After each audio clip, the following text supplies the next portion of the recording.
አርበኛ ንጉስ አስተዋውቋቸዋል። እኔ ፋኖ አሰፋ መሰለ ከአማራ ፋኖ ብሔራዊ ኃይል ምስራቅ አማራ ቀጠና አደረጃጀት ዘርፍ ምክትል ነኝ።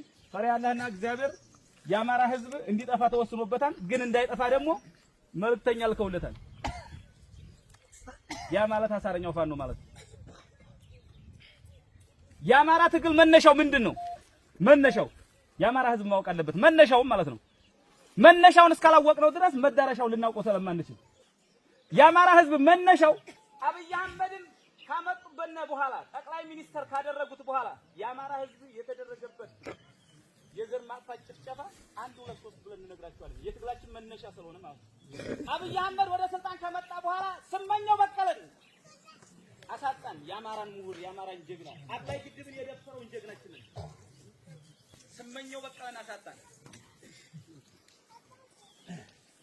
ስመኘው በቀለን ካሳጣን በኋላ አማራ እየተደራጀ አማራ በመደራጀት በእስር ቤት የነበረው 9 ዓመት የታሰረው የራሳው መብረቅ የወለው ፈርጥ ብርጋዴር ጄኔራል አሳምነው ጽጌ ከእስር ቤት እንደወጣ አማራ ክልል ላይ የጸጥታ ዘርፍ ሆኖ ተሾመ።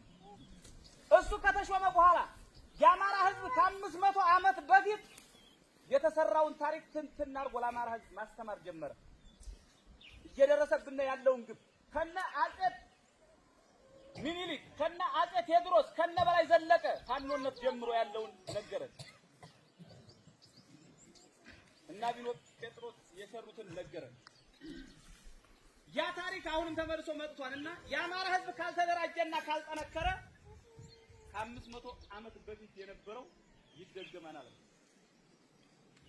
ብርጋዴር ጄኔራል አሳምነው ጽጌ ወደ እስር ቤት እንዲገባ ያደረገው አብይ አህመድ ነበረ። ደህንነቱ ነው ያሳሰረው እሱ ነበረ። ከወጣ በኋላ ደግሞ የአማራን ህዝብ የራሱ ለማድረግ ደግሞ ምን ማድረግ ነበረበት? አሳምነውን መፍታትና ስልጣን መስጠት ነበረበት። ምክንያቱም የአማራ ህዝብ አሳምነውን ይወደው ስለነበረ ስስብልቱ ምንድነው ብሎ ያጤን ነበረ።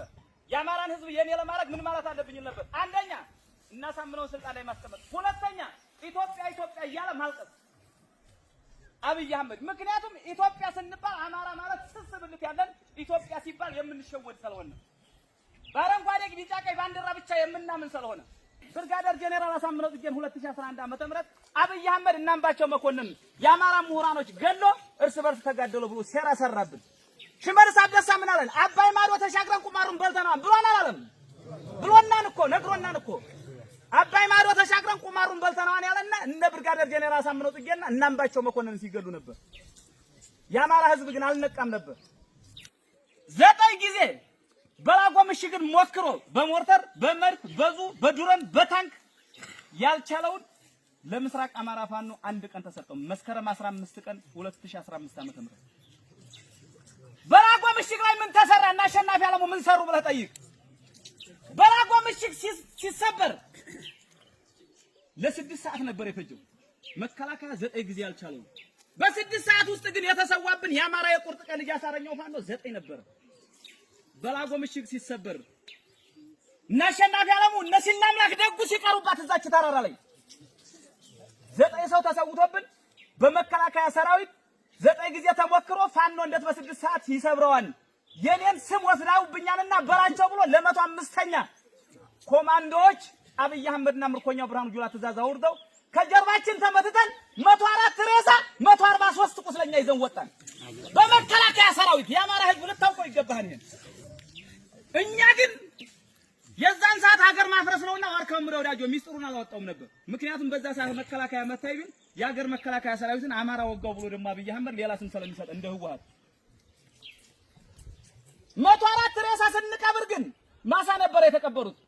ቤተክርስቲያን እንኳን አላገኘንም ነበር፣ ሰዓት ስላልነበረን 143 ቁስለኛ የሚያሳክምልን አልነበረም። የዛን ሰዓት አሳረኛው ፋኖ ግን ያንን ውጊያ ከጀመረ በኋላ ታድሶ እንኳን ይደረግላችሁ ቢባል አፈር እንበላለን እንጂ ራያ የኛ እናቶች እያለቀሱ እኛ እዚህ አንቀርም። 104 የተሰዋ 143 ቁስለኛ ይዘን ወጥተናል። ራያ መሬት እናልቃለን እንጂ አንመለስም ይላል። መስከረም 23 ቀን ራያን ነፃ ወጣን። ከዛ በኋላ ምን አደረገን? እነዚህ ላማክ ደጉ ቤተሰቦች ጥቁራቸውን ሳይገፉ የናሸናፊ አለሙ ቤተሰቦች ጥቁራቸውን ሳይገፉ የ104 ቤተሰቦች ሀዘናቸውን ሳይረሱ የ143 ቁስለኞች ሕክምና ሳያደርጉ አብይ አህመድ ምን አለ? ተጥቅፍቱ አለ። እኛ እኮ ጥያቄያችን የወንድ ጥያቄ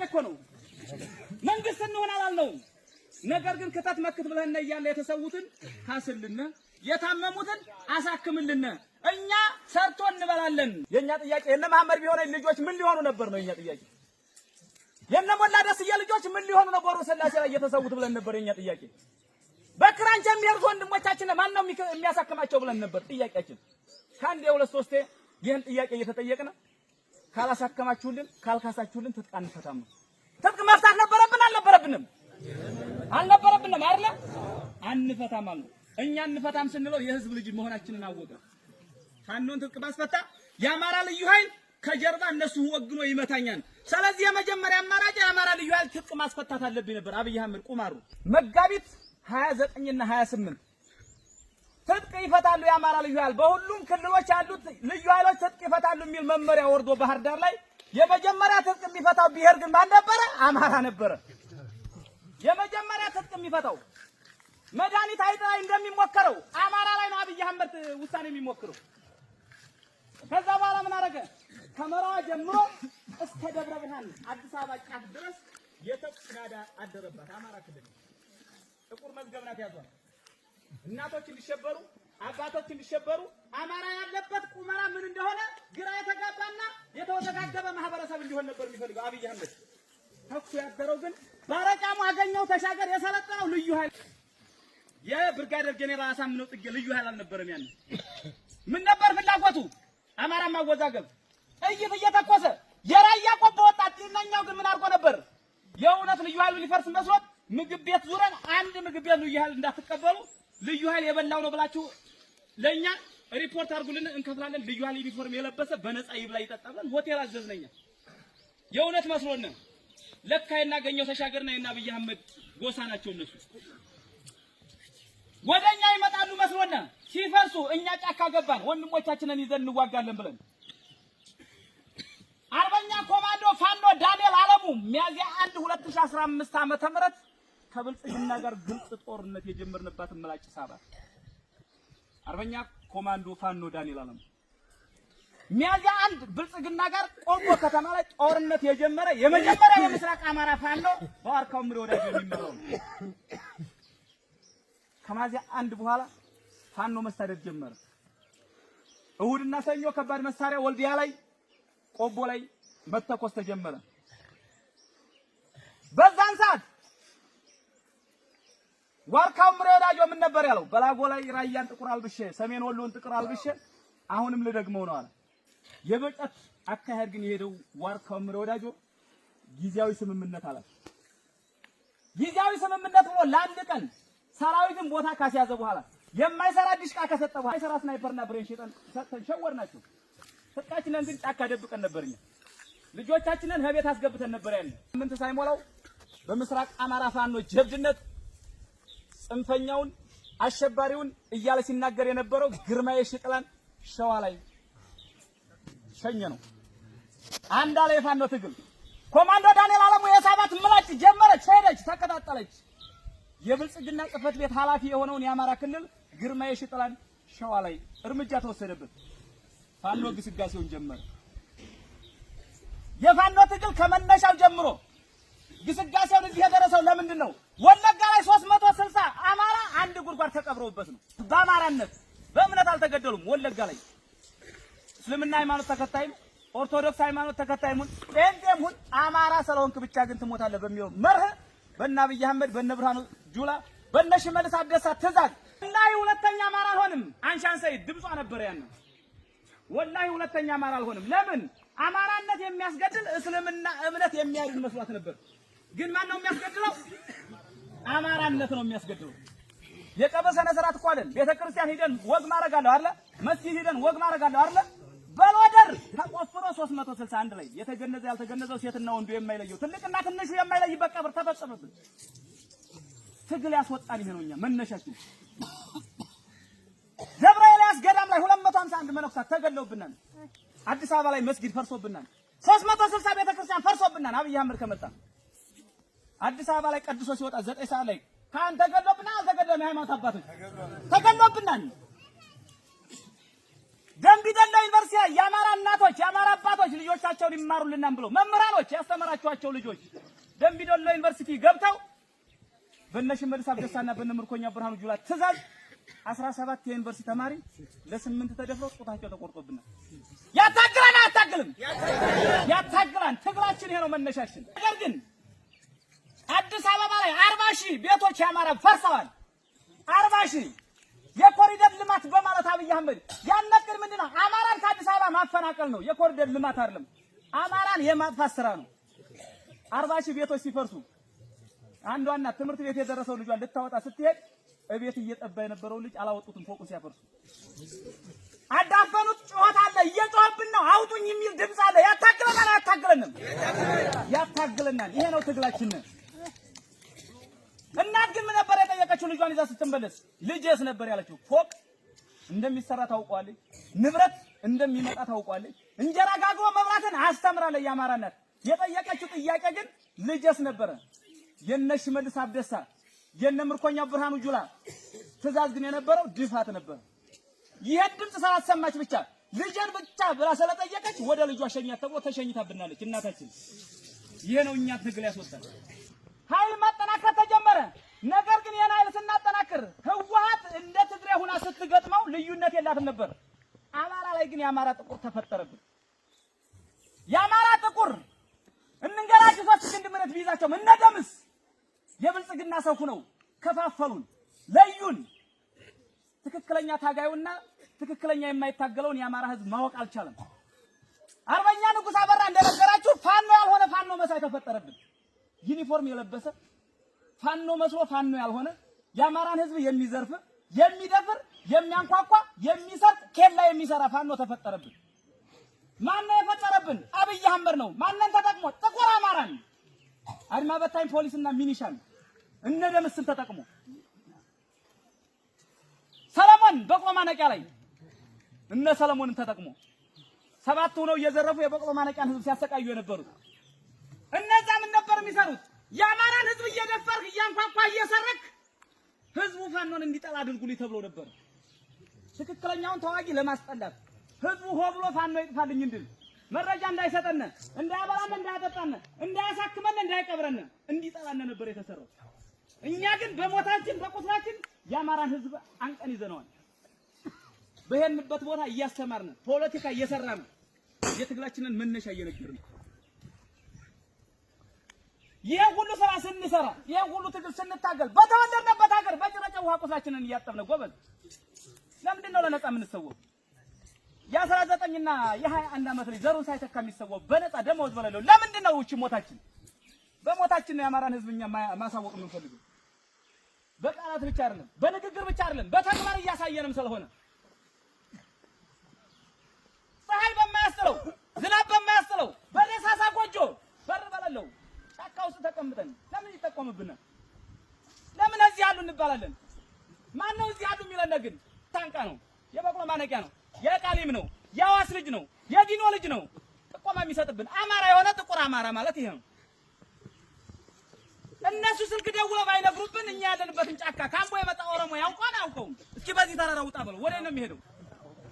ምርጣምሳ እየመራብን ነው፣ ፖሊስ እየመራብን ነው። 3000 ብር የተከፈለው ሄሎ ካሽ የሚጠቀም አትክልት የሚገዛለት ታይሃለ ባንዳ ነው እኛን የረበሸን። እነዚህ አማራዎች ናቸው እኛን እያስጠቁን የነበረው። ነገር ግን እየሞተና የብልጽግናን ሰው ሳንገል እያስተማርን መሸኘት ያለበትን ግን እየሸኘን እየታገልን ነው። እናውቃለን እዚህ ውስጥ ሆኖ ማን ምን እንደሚሰራ ለሊት ገብተን የማውጣት እኮ አቅሙ አለን እኮ። ፋኖ ክስተት ነው ብሏን ዋርካው ምሬ ወዳጆ፣ ፋኖ ክስተት ነው። ለሊት ገብተን አውጥተን የምንፈልገውን ገለን የምንፈልገውን ይዘን መውጣት እንችላለን። መከላከያ ሰራዊት እኛ ያለንበት ግን ለሊት መንጣት አይችልም። ልዩነት አለን። የምን ልዩነት? የልብ ልዩነት ነው። የትጥቅ ልዩነት አልነበረም። እኛ ልብ አለን። እኛ ግን የታጠቅነው ልብ ግን አብይ አህመድም እስከ ሰራዊቱ መታጠቅ አይችልም። እኛ አማራ ልጆች ነንና የእናንተ ልጆች እኮ ነን። የነ ብርጋዴር ጄኔራል አሳምነው ጽጌ፣ የነ አፄ ሚኒልክ፣ የነ በላይ ዘለቀ ልጆች እኮ ነን። እኛ የነ አፄ ቴዎድሮስ ልጆች እኮ ነን። የምርኮኛ የብርሃኑ ጁላ ልጆች እኮ አይደለም። ምርኮኛ እየተማረከ ያሳያቸው ብርሃኑ ጁላ ይማረካን። አሁንም እኛ እየማረክን እናሳያቸዋለን። የሚኒልክ ልጆች ማለት ይሄ ነው በተግባር። ይሄንን ስናደርግ ግን ጥቁር አማራዎች ረብሸውን በጥቁር አማራዎች ምክንያት ትግላችን እየተራዘመብን ሄዶ ነበር። አደረጃጀታችንን ሰርተናል። ሰራዊታችንን ገንብተናል። የኛ ሰራዊት ቤት ማንኳኳት አይችልም። ንጉሥ አበራ እንደነገራችሁ ሴት ለመድፈር አይደለም የወጣው። የአማራን ህዝብ ቤት አናፈርስም፣ ቤት ልንሰራለት ነው። የአማራ ህዝብ የሚፈርድለት የለም። የአማራን ህዝብ የሚያድነው የለም። አብይ አህመድ እየገደለው ነው። አብይ አህመድ እየፈረደበት ነው። እኛ ግን የወጣነው የአማራን ህዝብ ልንፈርድለት፣ የአማራን ህዝብ ልናድነው ነው የወጣ ነው። ይሄን ደግሞ ያረጋገጥነው ደግሞ በምንድነው? በሞታችን ነው፣ በወግ አይደለም። አብይ አህመድ ያወራን፣ እኛ እንሰራለን። የኛ ስራና የአብይ ወሬ በተግባር እየታየ ነው። ነገር ግን ይሄ ህዝብ 2 ዓመት ሙሉ በአብይ አህመድ በብልጽግና ሲመራ የነበረ ስለነበረ ልባችሁ የሸፈተ ያሳረኛው ፋኖ ወገን የሆናችሁ እናውቃችኋለን። በሁለት ቢላዋ ስበላ የነበርክ ባንዳ ለቁምጢ ደግሞ አለ። በሁለት ቢላዋ ስበላ የነበረ ትናንትና እኛ ጽንፈኛ እረኞች ስትለን የነበርክ ሰው አለ። እኛ አንገልም፣ በሐሳብ ነው የምንገለው። አርበኛ ንጉሥ አበራ ነግሯችኋል። የፋኖ ቅል ሌላም ሰው መጥቶ ቢሰበስባችሁ ተመሳሳይ ድምጽ ነው የምንናገረው። የሚነግረን ፈሪያ ያላህና ፈሪያ እግዚአብሔር የሚመራን ነን እኛ። በቃ አለቀ። ወንድሞቼ ጋር አልዋጋም ብለህ መሳሪያን ብልጽግና የወሰደብህ ትታጠቃለህ። አሁን ግን ትጥቃለህ። ትናንትና እኛ ጋር ሆነ እየመራህም ሆነ እየታገልክ የነበረ እስካሁን ያልታገልክም ከነበረ ከዚህ በኋላ ጠቅልለህ ወጥተህ ትታገላለህ፣ እንታገላለን። አብይ አህመድ ደግሞ እንድንኖር አልፈቀደልንም። አባቶቻችን ጥቁር እንዲለብሱ፣ እናቶቻችን ጥቁር እንዲለብሱ፣ አማራ የተባለ ወጣት እንዲረሸን ከሆነም ደግሞ አማራ ክልል ለቆ ስደተኛ እንዲሆን ባህር እንዲበላው በሰው ሀገር እንዲከራተት ነው የፈቀደልን አብይ አህመድ። ስለዚህ አብይ ይሄን ከፈቀደልን ደግሞ ዋርካው ምሬ ወዳጆ ደግሞ ዘመነ ካሴ ሀብቴ ወልዴ ኢንጂነር ደሳለኝ ሲያስብ ሸባ ደግሞ ምንድነው የፈቀዱልን? አማራን አደራጅተው አማራን የማዳን ስራ ማለት ነው። የአብይን ስርዓት ነው መቀበል ያለብን፣ የነዋርካውን ስርዓት የነዋርካውን ስርዓት ማለት ነው። የነ ሀብቴ ወልዴ የነ ዘመነን ስርዓት ማለት ነው። የኛ ትግል ይሄ ነው። አይታችሁና አላያችሁንም? ሰራዊት አይታችሁና አላያችሁትም? ጀግንነት አይታችሁና አላያችሁም? ስንዋጋ ትግርኛ የሚናገርና ኤርትራኛ የሚናገር ነበር አልነበረም? አብይ አህመድ ምንድነው ያለው? የትግራይ ሰራዊት 250 ምርኮኛ፣ የኤርትራ ጄኔራል 2 ምርኮኛ ይዤ ትግሬዎችና ኤርትራ ሆነው ነው የወጉኝ እንጂ ፋኖ የለም እያለ ይሄን የሚል ለምን መሰለህ? አማራ ጀግና መሆኑን እንዳለመመስከር ነው። ገብታችኋል አይደለ? ፋኖ ነው የተዋጋ። ማን ነው? ፋኖ ነው አይደለ? ጥቁር አስፋልት ላይ ነው ያላችሁት፣ አይታችሁታል። አብይ አህመድ በዚህ ልክ እየሄደ ነው። ለግዳን ወረዳ ያልሆነ ብልጽግና ለሳንቃ አይሆናችሁም። ብልጽግናዎች ካላችሁ ብልጽግና ጋር ስትሰሩ የነበራችሁ ግዳን ወረዳ 18 ምርኮኛ ነበር የተያዘው። 18 ምርኮኛ ሲያዝ ራሳቸውን ያጠፋሉ። ፋኖ ይገላል፣ ይረሽናል፣ አይናችሁን ያወጣ ምናምን ተብሎ ተነግሯቸው እንደ ኦሮሞስ አያውቀንም። አይው ተወልዶ ያደገ ሚሊሻ ራሱን ያጠፋል። ፋኖቹ ይዟን ብሎ ይገድሏን ተብሎ ፖሊስ ራሱን ያጠፋል። ግዳን ወረዳ 18ቱ ስንይዝ ግን ጫማ እንኳን አስወለቅናቸውም፣ በእንክብካቤ ያዝናቸው። ከዛ በኋላ ምን አሉ? ጓደኞቻችን ራሳቸውን ያጠፉት በስህተት ነበረ። ፋኖ የሚሰራው ፖለቲካ ሳይሆን አብይ የሚሰራው ፖለቲካ ነው ስህተቱ። የውሸት አድርጎ እኛን አስጨረሰን። ለካ ፋኖ ትክክለኛ ፈሪያ እግዚአብሔርና ፈሪያ አላህን ይዞ የሚታገል የአማራ ታጋይ ነው አሉ። ከ18 አሁን 60 ደርሰዋል። 42 ምርኮኛ አይገሉም ሲባል መጥቶ እጁን ሰጥቷል። ግዳን ወረዳ ይሄ ፖሊስ ሚኒሻና ብልጽግና ብቻ ነው። የመከላከያ ምርኮኛ 300 ምናምን አለ። 300 ምናምኑ 38 ብቻ ናቸው አማራ። አስብ፣ ሌላው ማንን ሊወር መጥቷል? አማራን ሊወር መጥቷል። እኛም ቦ ሂደናን እንዴ? ወለጋ ሂደናን እንዴ? ሻሸመኔ ሂደናን እንዴ? ተወልደን አደግንበት አገር እኮ ነው። እዚህ እኮ ነው ያለው። በዚህ ትግል በወታደራዊ አቋም ሁኔታ አብይ አህመድን በልጠነው አንበርክከነዋል። ያላንበረከከነው ማንን ነው? የኛ ምላሳም ነው። ያልተንበረከከልና የኛ ምላሳም ነው። የኛ ምላሳም ማንን ይዞ? የምርጥ አብሳ ቤተሰብ የሆንክ ከዚህ ስልክ እየደወልክ የምንነግር፣ የፖሊስ ዘመድ የሆንክ ከዚህ ስልክ ደውለህ የምንነግር፣ አማራ ሁና አማራ ያልሆንክ ስጋህን የወደድክ ማለት ነው። በደሞዙ እኮ ነው፣ አበል ለማግኘት እኮ ነው። ወልዲያ ላይ ወደ መከላከያ ለማስገባት አንድ ወጣት የያዘ 5000 ብር ተከፈለ አልተከፈለም? ሳንቃ ላይ ተከፈለ አልተከፈለም? ታዲያ አማራን የሸጠ አማራ ማለት እናቸው አይደሉም? አማራን ሽጠው ተናገሩትም። ጌታችን ኢየሱስ ክርስቶስን የሸጠው ማን ነው? አይሁዳ ነው አይደል? የአማራን ወጣት በ5000 ብር የሸጠው ማን ነው? ፖሊስና ሚሊሻ አይደለ? አይሁዳ ናቸው አይደሉም? አዎ በተግባር መሬት ላይ ያሳዩን ማለት ነው። ገብታችኋል አይደል? አብይ አህመድ ለሊት ገብተን ወልዲያ አንዱን ብልጽግና ወጥተን ስንገለው ይደሰታል። ያዙ አብይ ይደሰታል። አንደኛው ምን አለ? 6 ሚኒሻ ነበሩ፣ አንድ ፋኖ ነበረ። ተኩስ ገጠሙ። 5ቱ ሚኒሻ ገደላቸው አንዱ ፋኖ። አንዱን ፋኖ ግን አንድ ሚኒሻ ገደለው። ከዛ ኦሮሞ ሆዶ ሪፖርት ሲያደርግ ምን አለው? ዝም በለው ሁሉም አማራ አልቋን አለው። ሁሉም አማራ አልቋን። የነሱ ስራ አማራ መቀነስ ብቻ ነው። ይሄን ስራ እየነገርናቸው ግን አይገባቸዋል። በቁርጥ ሸጡት፣ በጃምቦ ሸጡት ማንነታቸውን። ይሁዳ ጌታችን ኢየሱስ ክርስቶስን እንደሸጠው የአማራ ህዝብ ደግሞ ምርጣንታ አድማ በታኝ አድማ በታኝና የፖሊስ ዘመድ ይሆን እንደው ዘረቱን ነፍስ አማራ ነው ለማለት እሱን ወይ አክትፍ ብለህ እንዲሞት መዋጋት አለበት ወይ ደግሞ ሰብከ ማንጣት አለበት። ከዛ ውጭ ምላሳችን ደርብነ በመድኃኒዓለም በሸሆቹ ይዘናል። እኛ ትክክለኛ እንትናችን ለፈጣሪ መስጠት ብቻ ነው። አናውቅም ለጥንቅሽ ሀገር በከፈን ላይ ነገር ግን ፖሊስ አድማ በታኝ እኛ ወልዲያን ስንቆጣጠራት ወደ ነው የሚሸሹት ወደ አምቦ ሲሄድ አሳክመኝ ማለት አይችልም። ቋንቋውን አይችልም። ኦሮምኛውን ርቦኛን አብላኝ ማለት አይችልም። አሞኛም ብሎ መናገር አይችልም። ውሃ ስጠኝ ብሎ መናገር አይችልም። የሚሄደው መናገር ከማይችለው ኦሮሚያ ክልል ማለት ነው። ከዛ በኋላ ምንድነው የሚሆነው? ሽንት ቤት ጥረት ሲሉት ይጠርጋል። ተገሷና ባሪያ ሆኗና አገሩን ክዶ ሆዷና የመጨረሻ ጣፋንተ ይሄ ሳይሆንባቸው ግን እዚህ አካባቢ ትውልድ ያላችሁ አሁንም ንገሯቸው። እኛ ማርያምን አንመታቸው። በፖለቲካው ምን ላይ እንደደረስን ንገራቸው። ምናልባት የአማራ ህዝብ እንዳይሞት፣ የአማራ ህዝብ ሰርቶ እንዲበላ፣ የአማራ ህዝብ ዘሩን እንዲዘካ፣ የአማራ ህዝብ የትኛውም ከተማ ላይ የትኛውም ክልል ላይ የትኛውም ጎራ ላይ ሄዶ እንዲበላ፣ እንዲጠጣ፣ እንዲኖር፣ እንዲሰራ ለሚፈቅድ አካል ማንኛውም አካል ጋር አብረን እንሰራለን። ይዛችሁኛል አይደል?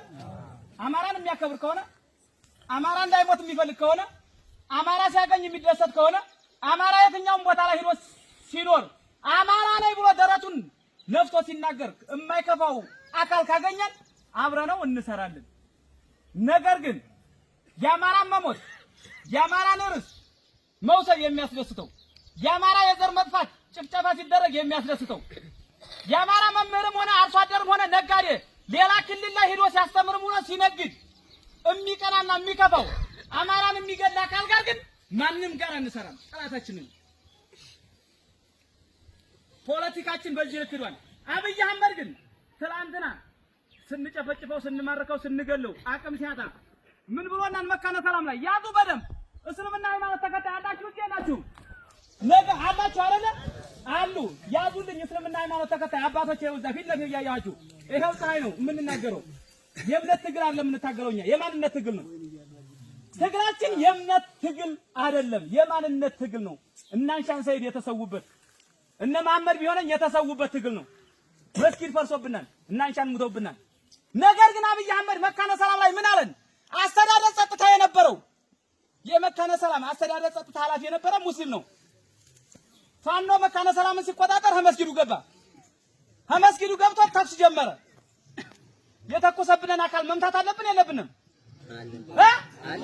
ይመታን አይደለ? ስንመታው ሲሞት ግን ምን አሉ? የአብይ ተላላኪ እስልምና ሃይማኖት ተከታይ ያልሆኑ የአብይ ተላላኪ እስልምና ሃይማኖት ተከታይ ያልሆኑ ሰዎች ግን ምን አሉና መስጊድ ውስጥ ገብተው ገደሉትኝ። እነዚህ ኦርቶዶክስን ብቻ እንድትለመልም የሚፈልጉ የክርስቲያን ፋኖ ናቸው ብለው አዋጅ አወጁብን። እኛ ግን የገደልነው ብልጽግና ነው። የፋኖ ትግል ዓለም ያወቀው ፀሐይ የሞቀው እውነተኛ ትግል ነው። ዓለም አቀፋዊ ትግል ነው። መስጊድና ቤተክርስቲያንን የሚያከብር ነው። ቤተ እምነቶችን የሚያከብር ነው የፋኖ ትግል። ነገር ግን ሲገለነ ብልጽግና ሆኖ ኑሮ ሲያስረነ ብልጽግና ኑሮ ሆኖ እኛ ስንገለው መስጊድ ውስጥ የሚገባ ከሆነ ግን ጴንጤም ሆነ እስላምም ሆነ ቄስም ሆነ ምንም ሆነ ቤተክርስቲያንም ቢገባ አንለቀውም፣ እንገለዋለን። ሃይማኖት የመሳሪያ መቀመጫ አይደለችም። ቤተክርስቲያን የመሳሪያ መቀመጫ አይደለችም። መስጊድ የመሳሪያ መቀመጫ የሽፍታ መቀመጫ አይደለችም። የወታደር መቀመጫ አይደለችም። የሃይማኖት አባቶች አሁን የምትይዙት ቤተ እምነታችሁን የምትመሩት ቤተ እምነት ላይ የሚመጣው ሰላማዊ ሰው ወደ ፈጣሪው ሊያመልክ የሚችል ሰው ብቻ ነው መምጣት ያለበት። ከዛ ውጭ ከሆነ ግን ሸሆቻችን አውግዙት። አላህ አይወደውም። የሰው ነፍስ ያጠፋ ሰው እዚህ አይገባም። የሰው ነፍስ የሚያጠፋ መሳሪያ የያዘ ሰው እዚህ አይገባም በሉት። ኦርቶዶክስ አባቶችም ቄሶችም ንገሩት። ማንም አካል ከቤተ ክርስቲያን አጥር ግቢ ውስጥ ሆኖ ተኩስ መተኮስ አይችልም፣ መዋጋት አይችልም። ነገር ግን ቤተ ክርስቲያን ወይም መስጊድ ገብቶ እጅ መስጠት ይችላል። አባቶች እናንተ ከወንድሞቼ ጋር አስታርቁኝ ብሎ እጅ መስጠት ይችላል። እጅ ከሰጠ በኋላ ማን ይዞት ይመጣል? የሃይማኖት አባቶች ከምን አውጥተው? ከመስጊድ አውጥተው ከቤተ ክርስቲያን አውጥተው እንቀበላለን፣ አንገልም። እዛች ውስጥ ሆኖ ግን ከተዋጋነ ግን አሁንም ሚሊየን ጊዜ ብልጽግና ቤተ ክርስቲያንም ሆነ መስጊድ ከገባ አንለቀውም፣ እንገለዋለን። እኛን ሳይታኮስ የሱ ወንድነቱ ጀግንነቱ በአባቶቻችን መንጣቱ ብቻ ነው። ይሄን እንዲያደርጉ ተመክሩልንና አብይ አህመድ በፖለቲካው ስለተሸነፈ የፖለቲካውን ቁማር እዚህ ላይ ስለመጣብን